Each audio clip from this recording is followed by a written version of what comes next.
예, 반갑습니다. 더불어민주당 원내대표 박찬대입니다. 오늘은 최근 공개된 노상원 수첩의 의미와 12.3 비상계엄에 김건희 여사가 개입한 정황, 그리고 명태균 특검법과의 상관관계에 대해 말씀드리려고 합니다. 이 사안들이 개별적으로도 매우 중요하고 큰 의미를 담고 있지만 본질적으로는 모두 하나로 연결되어 있다는 점에 주목해야 합니다. 먼저 노상원 수첩의 의미를 이야기하겠습니다. 그동안 윤석열은 12.3 비상계엄 선포 이유에 대해 경고용이라거나 계몽령이라고 주장했는데 실제 핵심 실무자들이 계획한 것은 결코 경고용도 아니고 계몽령은 더더욱 아니라는 점이 확실시 되고 있습니다. 노상원 수첩에 담겨있는 충격적인 내용들이 그것을 증명합니다. 언론 보도를 통해 확인된 노상원 수첩에 적혀있는 1차 수집 대상이 500여 명가량 된다고 합니다. 여의도 30에서 50명, 언론 쪽 100에서 200명, 민주노총, 전교조, 민변, 판사 등이 대상이고 김제동, 차범근 씨까지 포함되어 있다는데 경악을 금치 못하겠습니다. 주목할 점은 이 500명이 1차 수집 대상이고 10차까지 적혀 있는 것으로 봐서 수집 대상이 최소 수천, 최대 수만 명에 달할 것으로 추정됩니다. 대상도 정치인, 언론인, 법조인, 노조, 연예인, 체육인, 방송인 가리지 않고 광범위합니다. 살해 방법도 극악무도합니다. 주먹으로 분쇄시킨다거나 음식물에 독극물을 탄다거나 잠자리를 폭파한다거나 확인사살한다거나 북한을 이용해 어뢰 공격을 한다거나 격침시키는 방안들을 적어놓았다고 합니다. 게다가 수첩에는 전 국민 출국금지, 국회 3주 봉쇄 등 기본권 제약과 정치활동 전면금지 등의 포괄적 탄압 조치도 있었고 헌법, 법 개정, 삼선 집권 구상 방안, 후계자는 이라는 메모도 있습니다. 비상계엄 성공 시 헌법과 법을 개정해 삼선 집권을 구상했고 후계자도 지명해 영구 집권을 꾀한 것으로 볼 수 있는 대목입니다. 혹자는 이 수첩 내용을 망상에 빠진 개인의 허황된 메모로 의미를 축소하는 시각도 있던데 실제 일부는 비상계엄 당시 실행되었다는 점에서 결코 허황된 계획이 아니다라고 봐야 합니다. 정치인 체포조를 구성해 체포작전이 시행되었다는 점은 이미 확인되지 않았습니까? 정치인 체포조 구성뿐 아니라 야구방망이, 작두 등 이것을 준비해 고문을 자행하려고 한 사실도 드러났고 구금시설을 점검하고 확보한 사실도 밝혀졌습니다. 김용현 전 장관은 노상원의 지시가 곧 내 지시라고 했을 정도로 노상원을 신임했고 의지했다는 사실도 노상원 수첩 내용이 실제 실행됐을 가능성을 높여줍니다. 만약 비상계엄을 국회와 시민들이 막아내지 못했다면 매우 끔찍한 일들이 벌어졌을 것이고 대한민국은 무자비한 독재 권력이 장악, 지배하는 후진국이 되었을 것이 자명합니다. 비상계엄이 성공했더라면 저나 박성준 수석, 김용민 수석 등 이 자리에 앉아있지 못했을 것입니다. 아마 백령도 인근 해상에서 폭사되었거나 휴전선 인근 수집소에 구금되어 있다가 독살되었을지도 모릅니다. 한동훈 전 국민의힘 대표도 마찬가지였겠고 여기 취재 중인 언론사 기자분들 중에도 몇몇은 행방이 묘연해졌을 수도 있겠다 싶습니다. 전쟁 중에도 일어나지 말아야 할 일들이 평온한 평시에 버젓이 날마다 일어나는 상황, 감히 상상도 못했던 그런 나라가 되었을 거라 생각하니 지금도 모골이 송연합니다. 그럼에도 아직까지 윤석열 내란 수계와 그 일당들을 옹호하는 세력들이 존재합니다. 국민의힘이 대표적입니다. 국민의힘 권성동 원내대표를 비롯한 지도부는 말로는 비상계엄이 잘못이라고 하면서도 실제 행동은 내란 수계를 옹호하고 내란에 대한 수사와 단죄를 방해하고 있습니다. 심지어 헌법재판소를 날마다 흔들고 헌법재판관을 악마화하는 일에 앞장서고 있습니다. 아무리 지지층을 결속하기 위한 행동이라고 좋게 이해를 하려 해도 이런 행동의 결과는 헌정 질서를 유린하고 테러와 폭동을 부추기는 사태로 이어지고 있습니다. 헌법을 지키지 않겠다, 헌법재판소의 결정을 따르지 않겠다는 것은 결국 대한민국의 체제를 인정하지 않겠다는 것입니다. 그런 자들을 일컬어 반국가 세력이라고 하고 그런 집단을 반국가 단체라고 합니다. 국민의힘이 민주공화국의 정당으로 인정받고 싶다면 지금이라도 헌법과 사법질서를 부정하는 반국가 행위를 멈춰야 합니다. 폭동을 선동하는 정광훈을 비롯한 극우 세력들과 선을 명확하게 긋고 최소한 내란을 일으켜 헌정 질서와 민주주의를 유린한 윤석열을 출당하는 것이 도리라는 점을 다시 한번 강조드립니다. 두 번째, 김건희 조태영 국정원장 문자 대화의 의미 말씀드리겠습니다.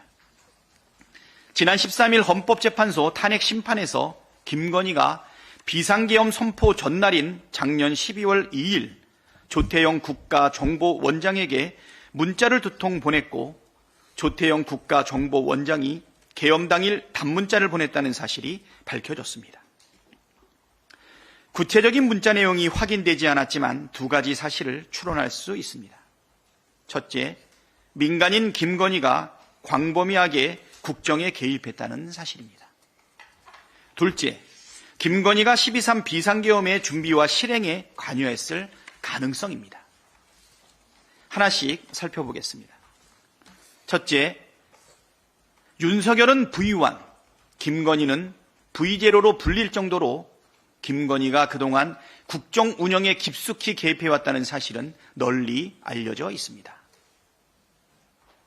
명태균의 통화 녹취에서도 이런 사실이 확인된 바 있습니다. 그 연장선에서 국정원장과의 문자 대화가 오갔을 수 있습니다. 조태영 원장은 이번 문자가 처음이 아니라는 것도 인정했는데 상식적으로 민간인이 국가 최고 정보기관의 수장과 문자를 주고받는 것은 상상하기 어렵습니다. 어떤 내용의 문자를 주고받았는지 확실하게 밝혀내야 합니다. 국정농단이 일상인 정부였다는 방증인 만큼 반드시 진실을 밝혀내는 것이 꼭 필요합니다. 둘째, 이번 비상계엄이 명태균이 황금폰 공개를 밝힌 다음 날인 12월 3일에 전격 선포되었다는 점에 비춰볼 때 김건희가 12.3 비상계엄에 관여한 정황 증거이기도 합니다. 수차례 말씀드렸던 것처럼 명태균 게이트는 비상계엄의 트리거였습니다. 지난 대선 당시 윤석열이 명태균의 여론조작에 크게 도움을 받았고 김영선 전 의원 공천을 대가로 지급했다는 의혹은 널리 알려져 있습니다. 명태균 구속과 황금폰 공개 입장은 비상계엄을 앞당긴 결정적 계기였습니다. 창원지검이 명태균 수사보고서를 작성한 것이 작년 11월 4일입니다. 이 수사보고서에는 명태균이 여론조사 결과를 윤석열과 김건희에게 직접 전달하며 주고받은 대화 내용이 고스란히 담겼습니다.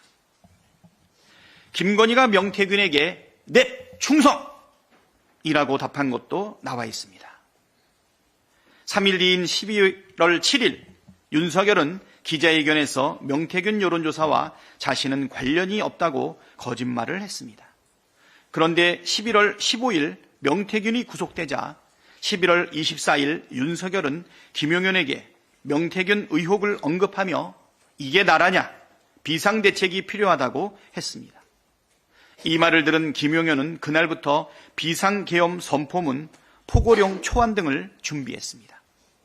12월 2일 명태균이 황금폰을 공개할 수 있다는 뜻을 변호인을 통해 밝히자 다음 날인 12월 3일 윤석열은 비상계엄을 전격적으로 선포했습니다. 즉 윤석열은 명태균의 황금폰이 세상에 공개될 경우 자신과 김건희가 치명상을 입을 것을 알고 있었고 그것을 막기 위해 비상계엄을 선포했다는 것입니다. 황금폰에 들어있는 온갖 녹취와 증거를 막고 자신과 김건희의 처벌을 막으려면 한동훈을 비롯한 반대파를 싸그리 숙청하고 영구집권을 하는 방법밖에 없다고 판단했을 것입니다. 그렇다면 이 정권의 최고 실세이고 황금폰 공개로 가장 큰 피해를 볼 이해 당사자인 김건희가 나서지 않았을 리 없습니다. 그래서 조태영 국가정보원장과 무슨 내용의 문자를 주고받았는지, 별도 통화는 없었는지, 있었다면 무슨 대화를 나눴는지 등을 수사를 통해 자세히 밝혀내야 합니다. 마지막으로 명태균 특검은 비상계엄 동기라는 것을 밝히는 것이 핵심입니다. 명태균 게이트 수사는 12.3 비상계엄의 동기를 밝히는 핵심입니다.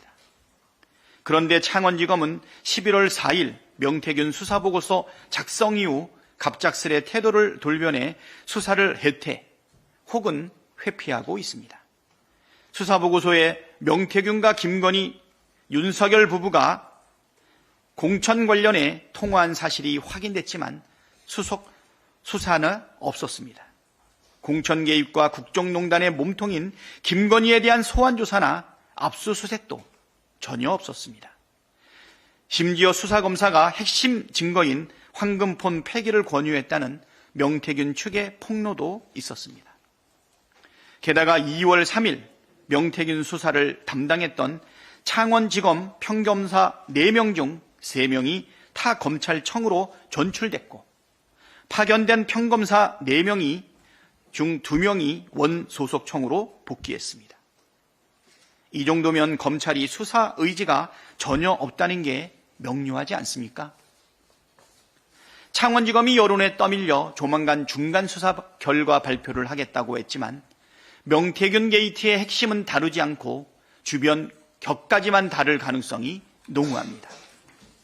그래서 명태균 특검을 반드시 해야 합니다. 무장한 군대까지 투입해서 국회를 무력화하고 정치인을 체포해 영구집권을 획책했는데 도대체 명태균의 황금폰 안에 무슨 내용이 있는지, 누가 부정과 부패에 연루되었는지 밝혀내야 하는 것 아닙니까? 국민의힘 권성동 원내대표가 명태균 특검을 강하게 반대하고 있습니다.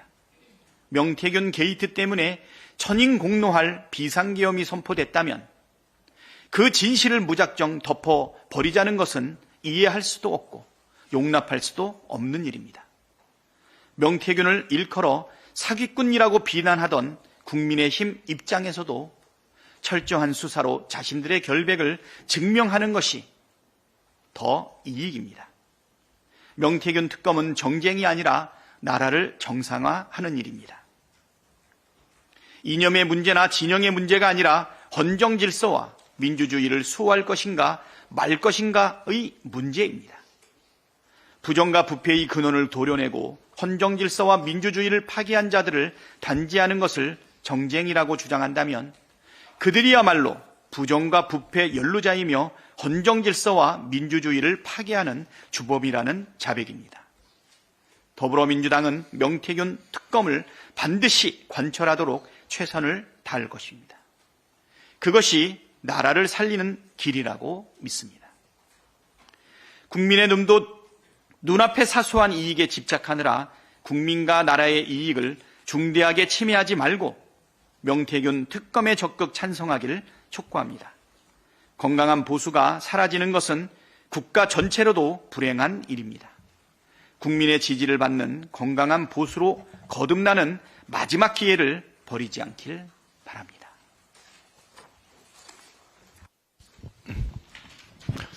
네, 기자 여러분들 질문을 받겠습니다. 손을 들어주시고요. 질문하실 때는 사명과 성함을 밝혀주시고 간단히 요약해서 질문해 주시면 감사하겠습니다. 네, 질문 있으신 분 손 들어주세요. 의견문이 너무 완벽해서.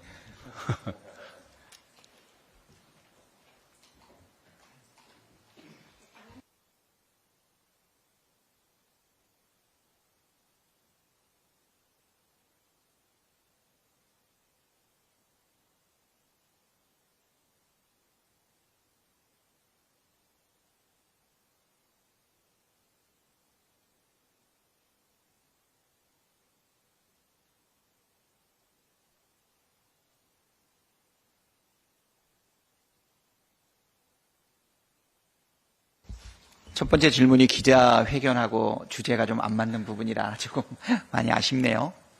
기자회견 내용에 대해서는 질문이 없나요? 이렇게 하시면 어떻겠어요? 선 기자회견 질의를 하고 추후에 여타에 대한 질의를 하고 이렇게 이해가는 건 맥락성 맞지 않을까요? 네. 두 번째 질문. 네, 예. 저기 우리 신 기자님 요거는 주된 질문 답변을 하고 나서 말씀드리도록 할게요. 네.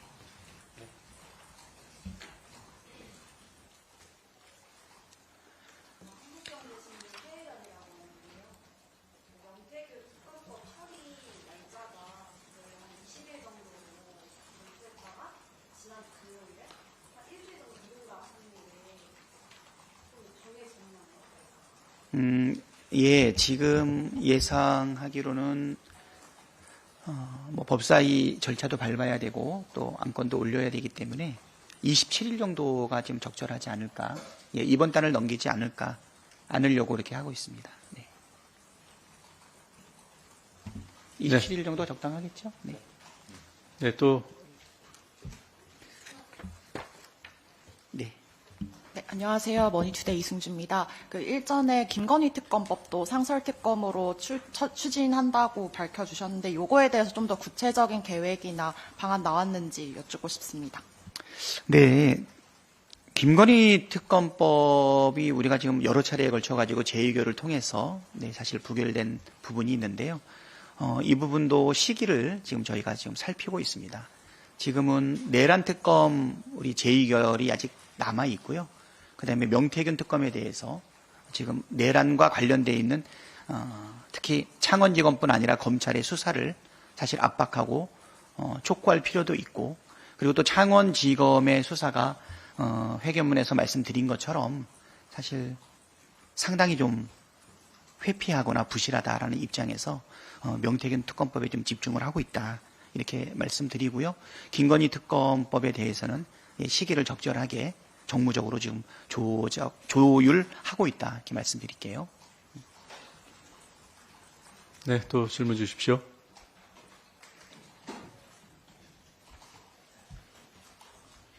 네.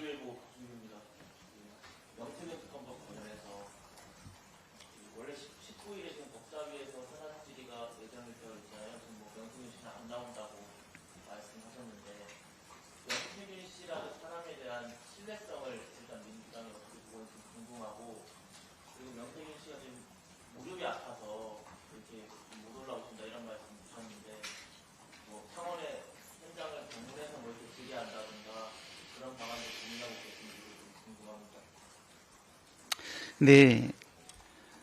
명태균 씨의 발언에 대해서 우리가 명태균의 녹취록이라든가 명태균 씨의 발언들을 보게 되면 상당한 부분 사실로 드러나는 것들이 많이 있지 않았습니까? 허언으로 하지 않았다. 실질적으로 국민의힘에 소속되어 있는 많은 정치인들 뭐 100명 이상까지도 좀 예측을 하고 있는데요. 명태균 씨가 국민의 힘 선거 과정이라든가 아니면 정치 현안이라든가 아니면 국정 등에 대해 가지고 깊이 관여되어 있었고 진술했던 내용들이 상당한 부분 사실로 드러나는 부분도 있었고요. 또 엄청난 의혹도 제기되어 있기 때문에 그 말에 대해 가지고 철저하게 살펴볼 필요가 있다라고 생각을 하고 있습니다. 그분의 인격이라든가 또는 그분의 내면에 대해서는 우리가 깊이 알고 있지 않지만 명태균의 진술 그리고 명태균이 제시했다라고 하는 황금퐁에 들어있는 녹취와 많은 증빙들을 이것은 반드시 의혹을 해소하기 위해서 풀어야 될 필요가 분명하게 있다는 점을 말씀을 드리고요. 그 다음에 뭐 무릎이 아파서 못 나온다 이렇게 했는데 법사위에서는 이 부분에 대해서 어떻게 지금 생각하고 있는지 우리 김용민 수석께서 말씀 대신 주겠습니다. 네, 조금 보충해서 말씀드리겠습니다. 잘 아시는 것처럼 뭐 황금폰도 있고 11월 4일날 그 수사 보고도 있는 것처럼 명태균 씨의 진술의 신빙성과 무관하게 객관적인 증거가 상당수가 확보돼 있습니다. 그래서 그 객관적인 증거와 관련돼서 명태균 씨의 어떤 입장이었는지 그거에 대한 부연 설명 같은 것들을 저희가 확인할 필요가 있다라고 이렇게 보시면 좋을 것 같습니다. 그리고 현장 방문 고려는 지금 논의를 하고 있는 단계라고 생각해 주시면 좋을 것 같습니다. 그래서 현장 저희가 직접 부르는 것 그리고 국회에서 차량을 보내는 것까지도 검토를 했었는데 다 여의치 않다라고 하면 현장 방문하는 것까지도 검토하고 있습니다.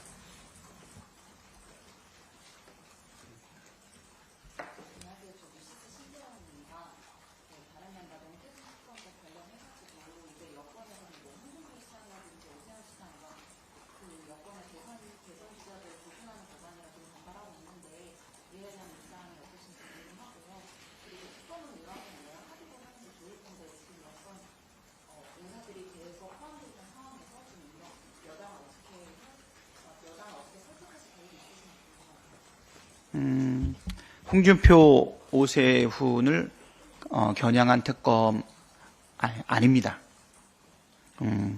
홍준표하고 오세훈이 명태균 씨하고 깊이 관여되어 있다는 명태균의 주장을 그대로 인정하시는 건가요? 그렇지 않고요. 지금 우리한테 지금 가장 시급한 부분은 내란과 관련돼서 내란을 극복해야 되지 않겠습니까? 내란의 직접적인 원인이 무엇인지, 정말 계몽령이었는지 경고령이었는지,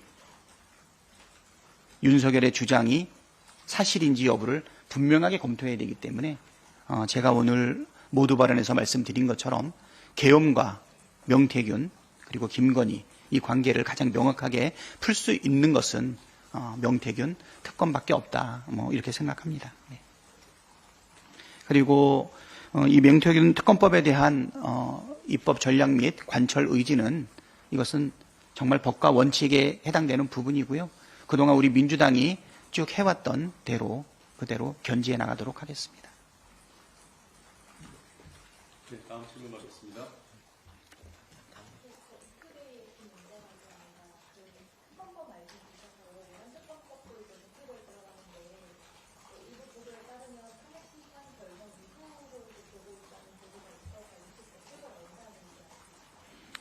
예, 지금 탄핵 심판 날짜가 언제쯤일지 지금 다들 궁금해 하실 텐데, 지금 헌법재판소에 잡혀 있는 변론 기일이 종료되고 나서 20일 날로 종결이 된다면 그러면 아마 3월 초 정도까지는 결정이 나지 않을까 이렇게 생각이 되고요. 그 전후에 적절한 시점에 재의결을 봐야 되지 않을까 생각이 됩니다. 지금 국회에 여러 의원들의 일정도 같이 있다 보니까 여러 가지 지금 조율하고 있는 그런 상황입니다. 한 말씀 좀 드리겠습니다. 국민의힘에서 이제 내란 특검법하고 명태균 특검법을 적극적으로 이제 부인을 하고 있고 반대를 하고 있는 입장 아니겠습니까? 그러면 왜 반대를 할까요? 두려워서 반대하는 거 아니겠어요? 지금 명태균 특검법과 관련해서 기자 여러분께서 누구를 조준했다. 아니 그러면 홍준표 시장이 지금 나오는 명태균의 변호인 남상권 변호사가 홍준표 시장과 관련해서 지난 지방선거 때 금액을 얘기하잖아요. 20억이라고 하는 숫자가 나오고 있고, 또 하나는 우리 민주당에서 녹취록 공개한 내용 중에 추경호 전 원내대표에 대한 20억에 대한 얘기가 나오지 않습니까? 그럼 그 당사자들 두려워서 적극적으로 반대하는 거 아니겠어요? 명태균 특검법은 또 하나 중요한 것 중에 하나가 뭐냐면 이미 검찰에서 수사 보고서가 나오고 우리가 녹취록을 공개했던 윤석열과 명태균의 그 대화 내용 12월 31일 날 우리가 공개하지 않았습니까? 그 이후에 긴급하게 대통령실을 아마 움직였을 거고 그것이 내란의 주요 근거가 됐다라고 하는 부분을 얘기하고 있기 때문에 그러면 명태균 특검법을 통해서 진실을 진상 규명하는 것은 당연한 거고요. 또 하나 이제 내란도 마찬가지 아니겠습니까? 내란과 관련된 당사자들이라고 하는 사람들이 지금 분명히 있는 거 아니에요. 국회 내에서 비상계엄을 저지하고 방해했던 사람이 분명히 있는 거고 거기에 대한 수사가 지금 제대로 안 되고 있는 거고 특히 이 모든 관련된 부분에 대해서 주요 인사들이 좀 윤석열과 국민의힘 관계자들이 내란 특검과 명태균 특검과 연루성이 매우 짙기 때문에 지금 적극적으로 반대하고 있는 모습 아니냐. 그러면 이것은 오히려 국민의힘 입장에서는 이것은 저희들이 당당하다라고 하는 입장을 밝히면서 특검을 수용해 줘야 되는 거 아니겠어요? 그동안에 권성동 원내대표도 그렇고 국민의힘 관계자들이 뭐라고 했습니까? 특검을 거부한 자가 범인이라면서요. 그들의 주장대로 왜 특검을 거부합니까? 범인이기 때문에 거부하는 겁니까? 내란 특검법과 김건희 특검법은 대세이고요. 이것은 수사를 진행할 수밖에 없다. 그것을 부인하는 것 자체가 오히려 스스로 범인이라는 것을 자인하는 것이다. 이렇게 말씀드리겠습니다.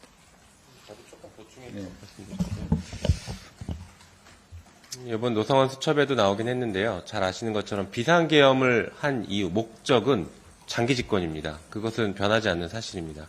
그러면 왜 12월 3일이었느냐?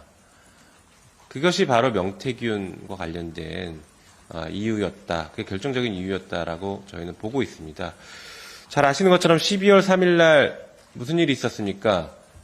추경호 원내대표 20억 수수 의혹이 그날 폭로가 됐습니다.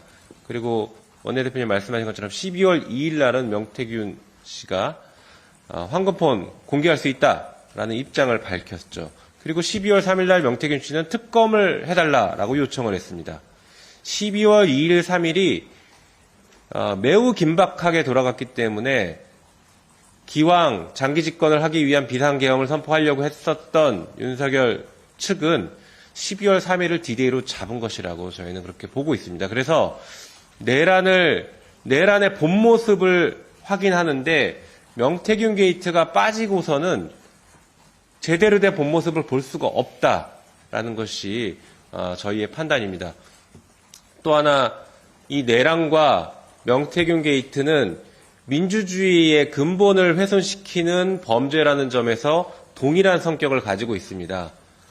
선거와 관련해서 여론을 조작하고 불법 선거를 하고 공천에 개입하고 한 민주주의를 흔들어버리는 이 범죄가 비상계엄 직전까지는 우리나라를 흔들고 있었습니다. 그랬고 비상계엄을 선포하면서 내란을 통해서 대한민국의 민주주의를 뿌리째 흔들어버린 사건이 발생했죠. 이 둘의 사건은 민주주의를 흔드는 민주주의의 적이라는 점에서는 공통점이 있고 그리고 매우 중요한 연관관계를 갖고 있기 때문에 저희가 동시에 추진하려고 하는 것입니다. 이상입니다. 네, 그리고 보충해서 잠깐만 덧붙이면요. 그 추경호 20억 이렇게 나오니까 좀 기억이 가물가물하시지 않나요? 좀 공개된 지 좀 돼서. 이게 그 비상계엄이 터지면서 이런 일들이 자꾸 잊혀지고 있는 그런 상황이 내란 특검법을, 그 명태균 특검법이 필요하다는 판단을 하게 하는 여러 요인 중에 하나입니다. 그 추경호 20억 얘기는 사실상 그 당시 대구시장 선거자금 마련을 위한 대구시장을 염두에 뒀던 홍준표의 측근과 명태균의 대리인이 만나서 나누던 과정 중에서 추경호 20억 2018년 건까지 얘기가 됐던 거예요. 그래서 추경호 20억 또 대구시장 선거자금으로도 명태균이 20억을 마련해주는 그 과정이었던 겁니다. 그래서 홍준표 20억, 추경호 20억이 이렇게 말씀드리면 어떨지 모르겠지만 패키지고 이른바 20억 클럽 사건인 거예요. 이 부분에 대한 규명이 특검을 통해서 이루어져야 한다. 이런 입장인 겁니다. 네, 다음 질문 받을게요.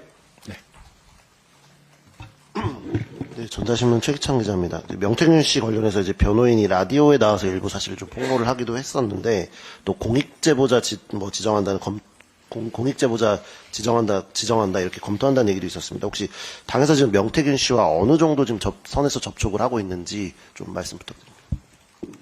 조금 민감한 부분이긴 하네요. 네. 명태균 씨 공익제보자 요건이 되는지 지금 신중하게 지금 검토하고 있다. 예. 잘 검토해서 지금 판단할 부분이다. 이렇게 말씀드리고요. 그 정도만 드릴게요. 네. 명태균 씨가 우리 당의 주요 정치인들하고 상당히 많이 접촉을 하셨더라고요. 네. 사후적으로 안 경우도 좀 있고요. 네. 우리가 뭐 기획을 해가지고서 사전에 의도해가지고 만났던 부분이라기보다는, 예. 뭐 상당히 많이, 예. 교류가 있었던 것으로 좀 알고 있습니다. 네, 조금 더 보충해 주시죠. 네. 공익제보자, 공익신고자를 인정하려면 뭔가 저희 당에게 제보와 신고가 있어야 되지 않겠습니까? 아직까지 그건 없습니다. 그래서 저희가 뭐 방금 원내대표님 검토 부분도 있지만 명확하게 이렇다라고 저희에게 공식적으로 제보한 사실은 아직은 없기 때문에 그 제보 내용을 토대로 판단을 할 수밖에 없다라는 부분도 좀 말씀드리겠습니다.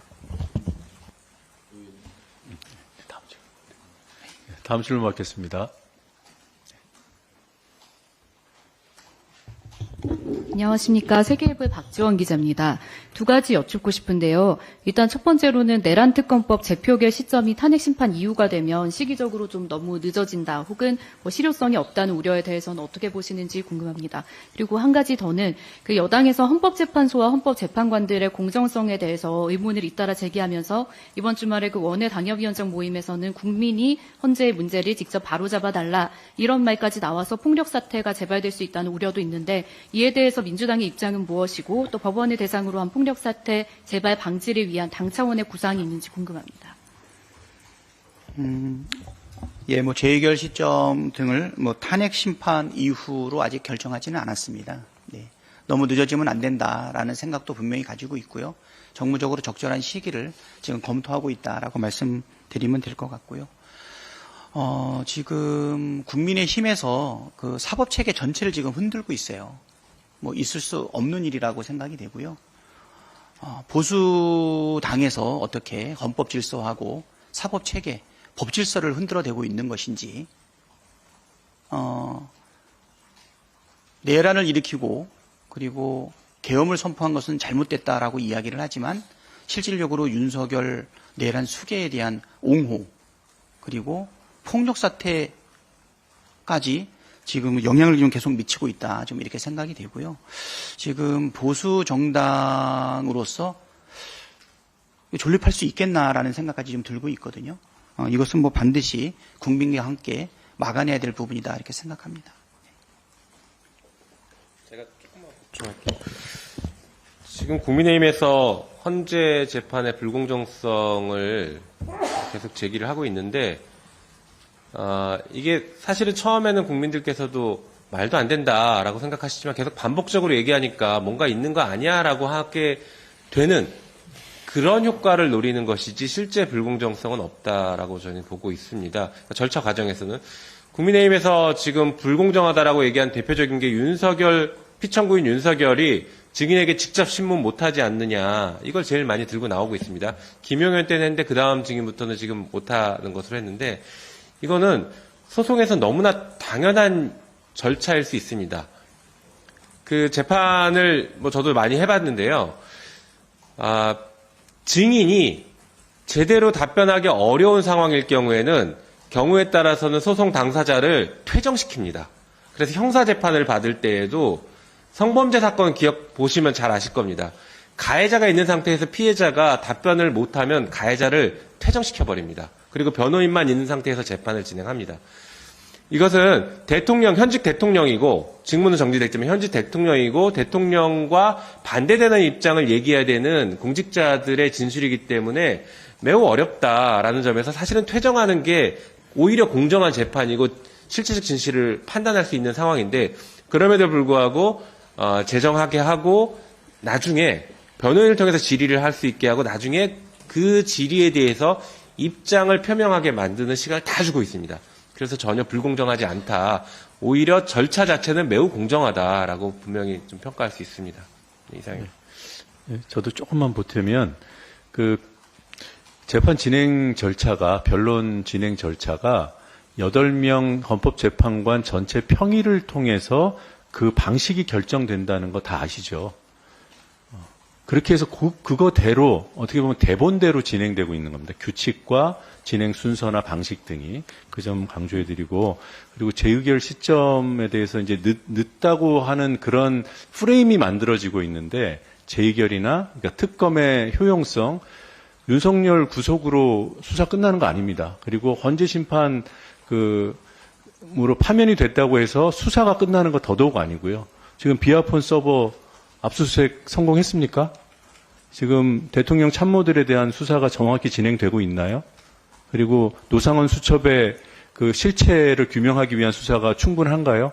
그래서 특검은 지금도 필요하고 앞으로도 상당 기간 필요할 것이다.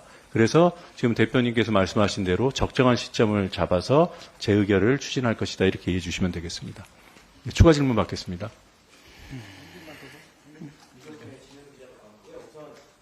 성원 내용 관련해서 특검을 추진하실 계획이 있는지 궁금하고, 이제 명태균 특검법은 이제 여당이 이제 좀 반대를 하고 있는데, 내란 특검법 같이 좀 어느 정도 수정할, 여당과 협의해서 수정하실 계획이 의향 있으신지 이 부분에 대해서 좀 말씀해 주세요. 예, 뭐 노상원으로 명명된 뭐 특검 뭐 별도로 하지 않는데요. 예, 뭐 개헌과 관련된 전반적인 내용, 그 다음에 명태균 특검 추진하는 과정 속에서 예, 필요한 수사가 충분히 이루어질 거라고 보고 있어서요. 예, 노상원과 관련된 뭐 직접적인 특검을 우리가 뭐 준비하지는 않고 있습니다. 예, 예. 내란 특검 통해서 수사하면 될 거라고 생각이 됩니다. 또 하나 질문이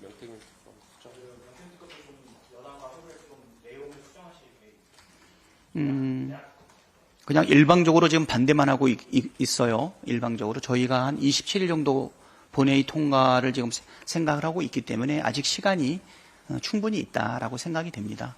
그쪽에서 어떤 의견을 가지고 있다면 그전까지의 행태라든가 행동과 다르게 정말 전향적인 의견이 있는지 기다려봐서 예, 필요하다면 뭐 수정 반영도 가능할 수 있지 않을까 생각을 하는데 예, 제가 오늘 말씀드린 것처럼 마지막 기회입니다.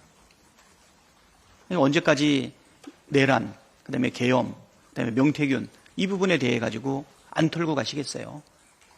지금 계속 흔들어대고 있지만 실질적으로 일정한 때가 되면 이 모든 것을 다시 거부하고 부인하고 그리고 윤석열 대통령에 대한 당의 입장도 바뀌어져야 되지 않을까 이렇게 생각이 되거든요. 예.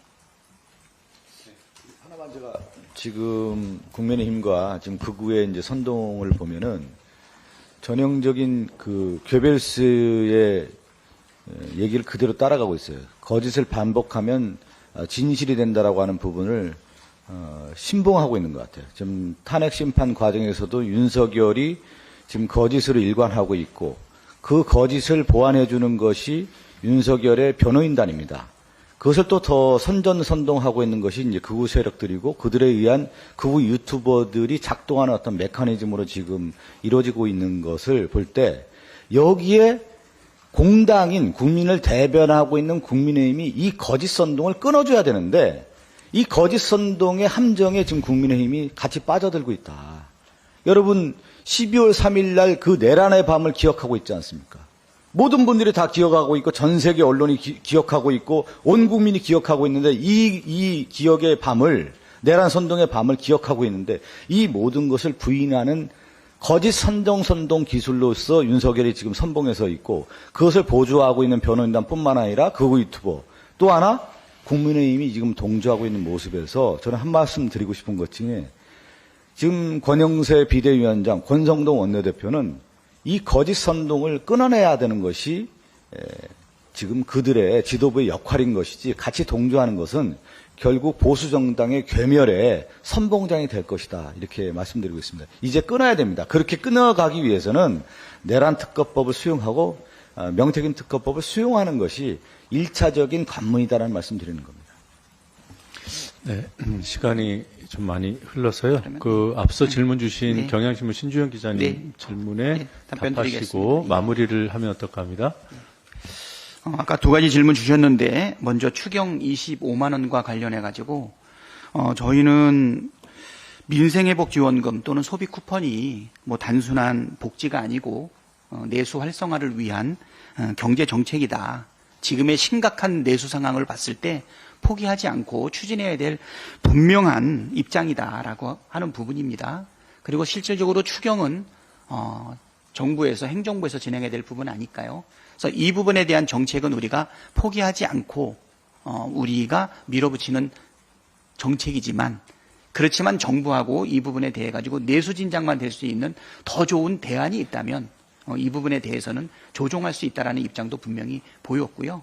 정부하고 이 부분에 대해서도 충분히 논의하고 협의해갈 생각이 있기 때문에 당내에서 또는 우리 다른 의견들이 있다 하더라도 그 부분에 대해서는 같이 논의할 필요가 있지 않을까 뭐 이렇게 생각이 됩니다. 그리고 상속세법 관련해서는 뭐 기본공제 5억, 그다음에 배우자 공제 5억 이렇게 있어서 기본적으로 한 10억 정도 공제가 되면 지난 한 수십 년 동안 대부분의 중산층까지나 서민들까지는 상속세 부담이 없었어요. 근데 이제 시간이 많이 경과하다 보니까 사실 부동산 가치 상승 등에 통해서 1세대 1주택이어도 뭐 상당한 평가 금액이 나오다 보니까 한 10억 정도의 공제액 가지고는 상속세 부담을 피할 수 없다 보니까 현실에 맞추어서 기본 공제 금액과 배우자 공제 금액을 각각 8억과 10억으로 올려서 한 8억 정도 더 늘어날 수 있게끔 하자는 게 우리 당의 입장인데요. 뭐 이 부분에 대해서는 뭐 대표님께서 제안을 했지만 실제로 오랫동안 검토되었던 내용입니다. 25년도 세법 개정안 고려할 때도 사실 상속세 증여세법 개정안의 이 부분을 반영하기 위한 노력을 계속했는데 오로지 국민의힘에서는 초부자 감세 쪽으로만 집중을 했었어요. 뭐 상속세율을 최고세율을 낮춘다든가 그러면 서민과 중산층은 적용될 여지가 없었죠. 그 다음에 대주주 평가 할증 평가하는 거 뭐 포기한다든가. 예, 그래서 저희는 서민과 중산층의 실질적인 상속세 부담 금액을 줄이기 위한 지금 노력을 좀 진행을 하고 있고요. 뭐 이 부분에 대해서는 여당에서도 뭐 반대하지 않을 것이다라고 보는데요. 여당도 초부자들에 대한 감세 정책만 고집하지 말고 꼭 필요한 감세가 필요하다면 서민과 중산층이 폭넓게 혜택을 받을 수 있는 상속세 적정하게 조정하는 부분에 대해서 논의하면 좋겠다 이렇게 생각합니다. 네. 집을 안 팔아도 되게 하는 제도 그렇게 이해해 주시면 될 것 같습니다. 맞죠? 네, 그렇습니다. 네. 다른 질문 더 많으시겠지만 추가 질문은 오늘 당번 대변인인 제가 따로 받도록 하고요. 오늘 기자간담회는 이쯤에서 마무리하려고 합니다. 괜찮겠죠? 네. 자, 이상으로 박찬대 원내대표님의 기자간담회를 마치겠습니다. 감사합니다.